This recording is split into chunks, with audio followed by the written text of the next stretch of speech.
My name is Ken Rudin, and I have been involved in the field of product-led growth now for about 12 years or so. I was one of the early members of Facebook's growth team, and after that I left Facebook to go to Google. I led this global growth team that worked with all the different Google products trying to drive product-led growth. One myth that you hear about product-led growth is that it's predominantly around acquisition of new customers. It's not. It is equally about engaging and retaining existing customers. Typically and traditionally, we thought the goal is we need to acquire as many customers as possible. When we launch new features, we do these huge campaigns to acquire. But a core tenet of product-led growth is that unless you can retain those customers, then what acquisition really becomes is replacing the customers you lose, not actually increasing your number of customers. An example of the importance of engagement and retention would be a company that is getting, say, 200,000 new users a month signed up, which is a very impressive number. And I've been at companies where they're losing 180,000 a month, which is also kind of an astonishing number.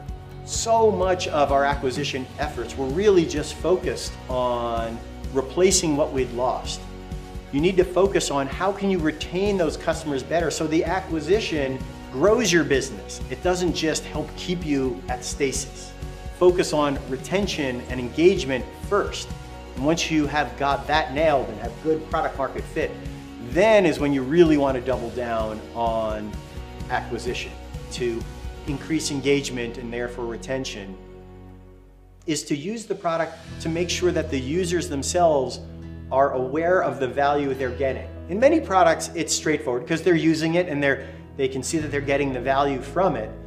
But in many other examples, it's much more subtle and people will often not recognize the extent of the value they really are getting. And a great example of that is a product like Grammarly. You see, when you're writing a document, you see the underlines and the highlights, but these are all kind of micro suggestions. And there's so many of them, you forget exactly how many you saw, and you will end up thinking, well, there were a few, but I don't know that I got that much value from it. So what Grammarly does is they'll send you a weekly or a monthly summary saying, I checked 47,000 words, I made 27 suggestions, and inevitably what happens is the user will think to themselves, oh wow, I didn't think it was that much, that's fantastic. So it's this notion of using the product to raise your awareness of the value you're getting from the product. Another example of product-led growth driving engagement is this concept of engagement loops. Engagement loop is something where I do something in the app which will increase my likelihood of returning to the app or someone else returning to the app. If you're in Google Docs, for example, and you tag somebody in a comment, that's going to make it more likely that the person I tagged will come back into Google Docs. And then they may tag me in return, which then again makes it more likely that I'll return. And that's the loop that you see. Another example, and one that we use in my own product, is setting up an alerting mechanism.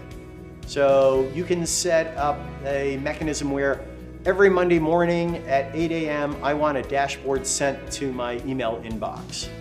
What that does is the action of setting up those alerts then means that I'll get an email with a snapshot of my dashboard in it every Monday morning, and it gives me the opportunity to then click on that and go into the app to then further explore what has changed in the past week.